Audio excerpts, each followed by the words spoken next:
시간 두 번째 강의 시작합니다.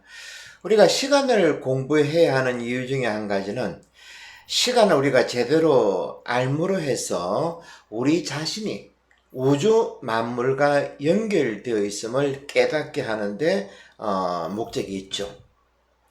장소에만 머물게 되면 크로노스적인 시간, 달력이나 시계에서 볼 수 있는 그런 선형적인 시간에만 머물게 되면 우리의 시각이 좁아진다는 겁니다. 그래서 아인슈타인 같은 과학자도 시공간이라 해가지고 한 단어로 사용했죠. 시간이 간직한 최고의 신비는 우주 만물이 하나라고 생각할 수 있는 그 문을 열 수 있는 그런 계기가 된다는 겁니다. 이제 우리는 이 문을, 시간의 문을 활짝 열어볼 겁니다. 인간 역사를 보면 언제나 크로노스적인 시간을 정복한 이들이 세상을 지배했다고 말씀드렸습니다. 크로노스 시간은 연속적이고 기계적인 시간, 우리가 이제까지 체험해왔던 머릿속에 있는 그런 시간을 말합니다. 이런 크로노스적인 시간에 지배받지 않는 순간들도 있습니다. 우리가 이것을 그냥 흘려버려서 그렇지. 예를 들면 높은 산에 땀을 흘리면서 산 봉우리에 도착했을 때 온몸에 땀인데 아래에서부터 선들바람이 내 몸을 감싸 안을 때 어떻습니까? 온몸을 식혀줄 때. 그리고 눈앞에서 거대한 파도가 부서질 때 우리는 넋을 잃고 그 파도를 지켜보죠. 그리고 사랑에 빠졌을 때도 마찬가지고, 마트에서 아이 엄마가 사랑스러운 아이를 유모차에 태우고 지나갈 때 그 아이의 눈동자하고 부딪힐 때, 이것도 하나의 시간이죠. 아이의 눈동자를 맞췄을 때. 그리고 우리가 마음을 다해 기도했을 때 자기도 모르게 언제 이렇게 시간이 갔지 하는 그런 순간들, 이것도 카이로스적인 시간이죠. 말 그대로 은혜로운 시간이라는 겁니다. 크로노스와 카이로스적 시간과는 달리 우리 몸 안에 장착된 또 하나의 시간이 있습니다. 바로 생태적 시간이죠. 요즘 우리 과학자들이, 생태 과학자들, 생물 과학자들이 발견한 것들이죠. 우리가 알고 있는 시간입니다. 배꼽 시계 이렇게 하죠. 이처럼 시간이라 그러면 막상 아우구스티누스 성인대로, 철학자대로 막상 공부하려면 참으로 복잡하고 어렵습니다. 이 때문에 신학 철학자들도 시간에 대해서는 입을 다물고 있습니다. 제가 뭣도 모르니까 이 시간을 공부한다는 겁니다. 말 그대로 무식하면 용감하다고 하죠. 바로 그것입니다. 생태적 시간은 독일의 슈테판 클라인이 쓴 책이 있습니다. 이 책을 참조하시면 여러분들이 체계적으로 재밌는 어떤 그런 부분들을 나름 공부할 수 있습니다. 우리는 그냥 잠깐 넘어갑니다. 이렇게 시간은 외부의 현상일 뿐 아니라 우리의 의식에서도 생겨나는 현상이기도 합니다. 특히 현대 뇌과학에서 밝혀진 사실들은 우리의 인식과 습관에서도 커다란 변화가 가능하다는 겁니다. 무슨 말인가 하니까 나이가 들면 건망증이 오고 치매가 오는 것이 당연하다. 천만이죠. 천만의 말씀이죠. 이제는 뇌과학자는 다릅니다. 우리가 중년 때부터 우리 뇌를 긍정적으로 매우 유연하게 공부를 한다 그러면, 활동시킨다 그러면 얼마든지 변화된다는 겁니다.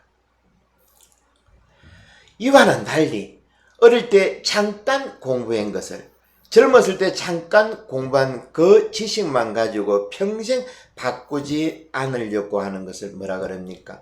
꼰대라 그러죠. 이런 사람들이 제일 무섭고 자기뿐만 아니고 주위 사람들의 삶도 황폐화시킬 수 있다는 것입니다. 다시 말해 우리 두뇌의 적절한 연습을 통해서 행복 능력을 고취시킬 수 있다는 겁니다. 카이로스 시간 안에서 명상이나 지켜보기와 같은 공부를 통해서 행복을 만들 수 있다는 겁니다. 이제 우리는 기복적인 신앙, 마치 주문을 외우는 것처럼 이것 달라 저것 달라 막 그냥 입으로 되뇌이는 그런 주문과 같은 이런 시간, 이런 기도, 이런 데서 벗어나야 된다는 겁니다. 우리가 시간을 제대로 공부함으로써 우리들의 삶도 인생도 행복해질 수 있다는 거죠. 요즘 젊은 나이에 치매와 같은 병으로 힘들어하는 사람들이 많죠. 사실 우리들이 가장 두려워하는 암과 같이 치매라는 병 어떻습니까? 자기 의식 안에 시간이라는 개념이 망가짐을 해가지고 생기는 병이죠. 생체 시계가 망가지는 겁니다. 과거, 현재, 미래가 자기 안에서 얽혀져서 자기가 지금 어디에 있는지를 모르는 무서운 병이죠. 이처럼 치매는 시간을 제대로 받아들이지 못해서 삶이 망가지는 병이 아닌가 합니다. 자기 자식을 삼키는 크로노스 신을 연상케 하는 무서운 병이죠. 장자에 이런 이야기가 나옵니다. 한단지부라는 비유 이야기인데 조나라 수도인 한단이 있었습니다. 우리로 말하면 서죠. 요즘은 그럴 일이 없지만 제가 신학교 다닐 때만 하더라도 제가 서울에 간다고 하면 동네 친구들이 서울에 가는 저를 참으로 부러워했습니다. 어느 정도 가니까 제가 서울에 며칠 일 보고 돌아오면 동네 친구들이 저에게 서울 담배 좀 달라는 겁니다. 분명히 다를 것이다. 부산에서 파는 담배하고 서울에서 피는 담배하고는 다를 것이다. 불과 만 35년 전인데 그죠? 참으로 오래된 것 같습니다. 하여튼 다시 이야기하면 저처럼 시골에 살았던 수령이라는 청년도 조나라 수도인 한단으로 갔는데 그 이유가 한단 사람들이 소위 말하면 서울 사람들이 걷는 걸음걸이가 이뻤다고 합니다. 멋있었다고 합니다. 그래서 이 젊은이가 그 서울식 걸음걸이로 배우러 가는 겁니다. 하지만 시골에서 평생 걸어온 걸음걸이 모르겠습니다. 팔자 걸음인지 뭐 뜀박질 걸음인지 모르겠지만은 한단 사람의 걸음걸이를 갑자기 바꾸기는 쉽지가 않죠. 결국 한단의 걸음걸이는 배우지 못하고 이전에 걷던 시골에서 걷던 걸음걸이마저도 잊어버렸어. 네 발로 기어서 자기 집으로 돌아왔다는 장자의 비유 이야기입니다. 참으로 재미있고 어미심장한 이야기죠. 소크라테스 말로 하면 네 꼬라지를 알아 라는 말하고 같다는 거죠. 지금 여기 이 순간을 살아가야 된다는 겁니다. 카이로스적인 시간에 살아가는 것이 중요하지 장소를 옮겨가지고 서울에 있는 크로노스적인 시간을 살고 있는 서울 사람들의 걸음걸이를 배운다는 것 참으로 어리석다는 점을 장자가 한단지부라는 비유를 들어서 우리에게 자세히 설명했습니다. 무려 2300년 전에 어떻게 보면 제가 생물학자는 아니지만 치매도 이 점하고 분명히 연관이 있다고 봅니다. 우리가 크로노스적인 시간을 살기 때문에 기웃기웃거립니다. 저 사람은 어떻게 살까? 저 사람의 삶은 행복할까? 항상 여기저기를 두리번거린다는 거죠. 하지만 카이로스적인 시간에 살 때, 즉 은혜로운 시간에 살 때 우리는 주위를 두리번거리지 않습니다. 내 안을 들여다보죠. 그러면서 은혜로운 시간을 찾아낸다는 겁니다. 그럴 때 과연 치매라는 크로노스적인 시간에 사로잡힌 이 병도 우리가 치유할 수 있지 않을까 저는 감히 생각해 봅니다. 제가 중년여행 공부하면서 가장 강조하는 것은 보물은 어디 있겠습니까? 자기 안에 있다 그랬죠. 그래서 자기 안으로 들어가라. 그리고 지금 여기 이 순간을 살아라 라는 겁니다. 이보다 더 큰 진리는 없습니다. 마태복음 13장에서 하늘나라는 밭에 숨겨진 보물과 같아 그 보물을 발견한 사람은 그것을 다시 숨겨두고서는 기뻐하며 돌아가서 자기가 가진 것을 다 팔아 그 밭을 산다. 이 말씀도 같은 내용이죠. 그죠? 지금 여기를 순간을 살아내는 것을 방법을 배운 사람은 딴 데는 눈을 돌리지 않는다는 겁니다. 루카복음 18장에서 부자 청년이 제가 어떻게 하면 하늘나라에 들어갈 수 있습니까? 예수님 뭐라 하십니까? 네가 가진 것을 다 팔아라. 이것도 같은 내용이죠. 우리가 재물에 돈에 내 인생을 맡길 때 우리도 모르게 크로노스적인 시간을 살 수밖에 없다는 겁니다. 예수님의 말씀도 너가 중요시한 것을 놓아버려라. 그럴 때 지금 여기 은혜로운 내 안으로 들어간다는 거죠. 돈은 뭡니까? 외부 사회하고 직접적으로 연결되어 있는 매개체죠. 이처럼 탐욕적인 크로노스적 시간을 살 때는 당연히 돈이 필요하지만 은혜로운 카이로스적인 시간을 살 때는 돈이 우선은 아니라는 겁니다. 우리 가정도 마찬가지죠. 여러분, 부부 사이가 나빠지면 제일 먼저 하는 것이 무엇일 겁니까? 아마 자기가 가지고 있는 통장, 자기가 가지고 있는 연금, 이렇게 재산을 네 것, 내 것 나누게 될 겁니다. 그렇지 않겠습니까? 심지어 우리 교회도 마찬가지입니다. 서로 사이가 안 좋으면 통장을 들여다봅니다. 아마 이것이 우리 인간에 깔려있는 심리겠죠. 서로 사이가 안 좋으면 돈에, 재산에 민감합니다. 그래서 예수님은 너가 가진 것을 다 던져버리고 나를 따르라. 예수님의 말씀 중에 무거운 짐을 진 자들은 나에게 오라. 내가 너희를 가볍게 하리라. 마태복음 11장. 그리고 성전을 다 허물어라. 이런 말씀들 모두가 시간 안에서 살아라는 예수님의 말씀하고 연결되어 있는 겁니다. 무거운 짐을 지고 있는 우리의 멍에는 다름 아닌 크로노스적인 시간에 짓눌려 살아가고 있는 우리를 보고 하시는 말씀이라는 거죠. 우리가 아무리 성경을 달달 외우고 율법을 잘 지키고 착한 일만 해서는 하늘나라 갈 수 없다는 겁니다. 문제는 은혜로운 시간을, 지금 여기를, 순간을 살아내야 됩니다. 이것이야말로 예수님께서 주시는 참다운 자유를, 거짓 자유가 아니고 참다운 자유를 우리가 마음껏 누릴 수 있다는 겁니다.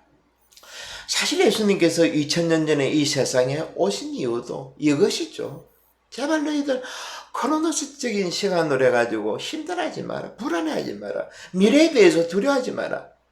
예수님 말씀 보십시오. 왜 너희들 두려워하느냐? 하늘나라는 새를 봐라. 땅에 피어있는 저 꽃을 봐라. 지금 여기 순간을 살아라. 크로노스적인 시간에 나의 소중한 시간들을 빼앗기지 않아야 한다고 제가 지금 계속 말씀드리고 있습니다.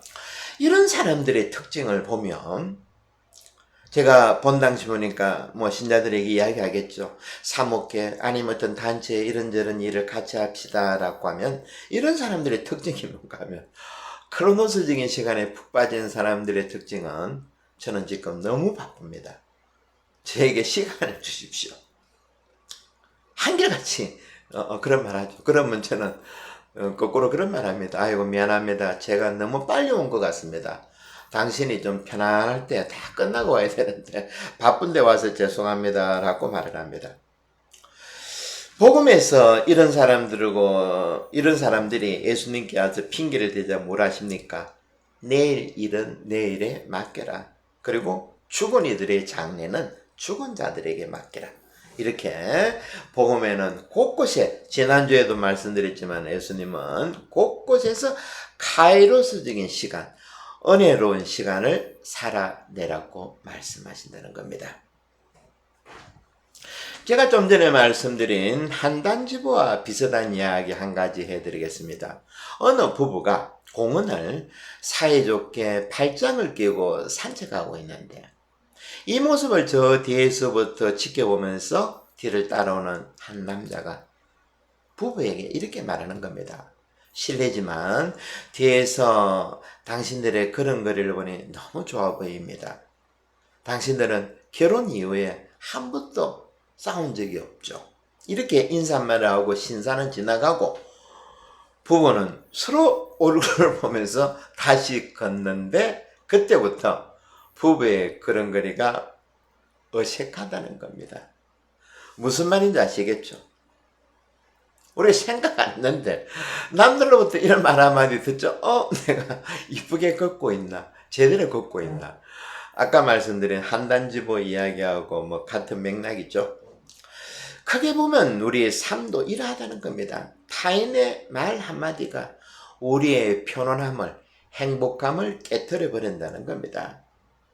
한국의 부동산 사태도 마찬가지죠. 지난주에도 말씀드렸지만 우리가 살아가는데 수백만 불짜리 집이 무슨 소용이 있으며 연금이 우리의 행복을 어떻게 마지막까지 보장해 주겠습니까? 오히려 이런 것들은 우리를 불안해하고 우리의 삶을 갉아먹게 하고 서로를 의심하게 만든다는 것 혹시 생각해 보시지 않았는지. 내 안에서 지금 이 시간 안에서 아름답고 은혜로운 시간들을 만들어 가야 된다는 겁니다. 카이로스적인 시간을 잘 살기 위해서 두뇌의 긍정적인 운동을 해야 된다고 조금 전에 말씀드렸죠. 요즘 저는 몸이 나이 60대 가면서 몸이 뭐 여기저기서 난립니다. 그냥 난립니다. 목 디스크니 허리니 무릎이니 붙어가지고 하여튼 당뇨부터 해가지고 하는데 그런데 이런 스트레스를 제가 그나마 견뎌내는 것은 좀 스스로 이제 좀 무릎이나 이런 데도 좀 풀고 하지만 몸을 조심하기도 하지만 한적한 공원을 오래는 못 걷습니다. 이제는 1시간 정도 걸어 다니는데 이 시간들이 정신적으로 육체적으로 저를 지켜준다고 믿습니다. 요즘 저는 어떤 방법을 또 사용하는가 하면 저는 항상 그때 좀 장소에 따라서 방법을 바꿉니다. 유튜브를 들으면서 묵주기도를 1시간 정도 바칩니다. 그러니까 2꾸러미 정도 되죠. 왜냐하니까 요즘 저는 주위에 사람이 없습니다. 일주일에 한 번 하기 때문에 거의 말을 못 합니다. 여자분이 하루에 3만 단어를 써야 되고 남자들은 2만 단어를 써야 되는데 저야 뭐 10마디 미만일 겁니다. 이렇게 유튜브 할 때 조금 말 좀 하고 그러니까 거의 말을 못 합니다. 그래서 유튜브를 통해서 귀로 들려오는 상대방하고 저하고 말을 나눕니다. 근데 말만 하는 것이 아니고 호흡을 같이 나누죠. 그러니까 묵주기들을 통해서 호흡을 한다는 겁니다. 공원을 돌면서 들숨 날숨으로 이것이 상당히 도움이 되는 겁니다. 내 안으로까지 들어가면서 내 안에 상처받은 아이들 달래주면서 그리고 내 안에서 먼저 가신 부모님, 조상님 그리고 제가 장례하면서 미사드렸던 많은 분들의 영혼을 생각하면서 우주 만물이 하나라는 느낌을 제가 계속 가지려고 한다는 겁니다. 그리고 또 좋은 것은 혼자서 묵주기도 하면 여러분 10분, 20분이면 다 끝납니다. 하지만 유튜브에 나오는 그 목소리와 같이 하면 적어도 한 50분, 1시간 정도는 하니까 말 그대로 꺽 먹고 알 먹고 도랑치고 가지 잡고 누이 좋고 매부 좋고 이런 식이죠. 하여튼 이렇게 시간마저도 우리가 친구로 삼을 수 있다는 겁니다. 우리 스스로 시간에 대해서도 이렇게 속도 조절을 느낌을 조절할 수 있다는 거죠. 시간에 그와 다르게 시간에 쫓기는 기분이나 그리고 또 달리 평온한 마음이 드는 것 또 과거를 회상하면서 공허함을 느끼는 거나 아니면 지금역에서 풍요함을 느끼는 것 이런 모든 것들은 드라마는 우리 안에서 탄생했다는 겁니다. 내 안에서 평화를 찾느냐 아니면 계속 두려워하느냐 내 안에 드라마를 찾아내느냐 아니면 내가 아름다운 시간들을 이끌어 나가느냐. 제가 언젠가 인간의 가장 위대한 점은 핵무기를 개발하고 달을 화성을 왔다 갔다 하는 것이 아니라 지켜보기라고 말씀드렸습니다. 프랑스 소설가 중에 로망 롤랑이라는 사람이 있는데 이 사람이 이렇게 말했습니다. 인생은 캄캄한 극장에 5분 뒤에 들어가서 스크린을 지켜보는 것하고 같아라고. 요즘에는 아마 극장에 제 시간에 영화 촬영하면 못 들어가죠, 아마. 모르겠습니다. 옛날에는 우리 뭐 한 5분, 10분 늦게 들어갈 때가 있습니다. 들어가면 딱 이 느낌인데, 5분, 10분 늦게 들어가면 스토리를 모릅니다. 주인공이 왜 저렇게 저런 행동을 하냐는 거. 우리 인생도 이와 똑같다는 겁니다. 영화가 어떻게 시작되었는지 모르고 앉아서 스크린과 여기저기를 두리번거리는 것처럼 우리 인생도 내가 어떻게 시작되었는지도 모르고 내가 맡은 역할이 무엇인지도 모르고 우리 주위를 끊임없이 두리번거리면서 살 필요 있지 않는가. 어떻게 보면 여러분들은 오늘 이 자리에서 저와 같이 유튜브 공부를 중년여행 공부를 하는 것도 그냥 귀를 쫑긋 듣고 그냥 있는 것이 아니죠. 계속 어떻게 나의 삶이 시작되었는가 이런 점들을 저와 같이 찾아본다는 겁니다. 그러기 위해서 이 세상을 먼저 살다 간 스승들과 시대와 동서양을 막론해 가지고 한결같이 똑같은 가르침을 이 스승들이 남겼는데 동양서양 수천 년 전이나 지금이나 위대한 스승들이 한결같이 이야기하는 것은 카이로스적인 시간을 살아야 된다는 것이고 그리고 지금 여기를 살아내야 된다는 겁니다. 그럴 때 내 안에서 진짜 자기를 찾을 수 있는 거죠. 예, 오늘은 시간에 대한 중년여행 22번째 강의죠. 예, 오늘 잘 들으셨나 모르겠습니다. 또 다음 시간 우리가 잊고 있었던 카이로스적인 시간의 정체를 같이 한번 더 자세하게 한번 찾아낼 수 있도록 합시다. 네, 감사합니다.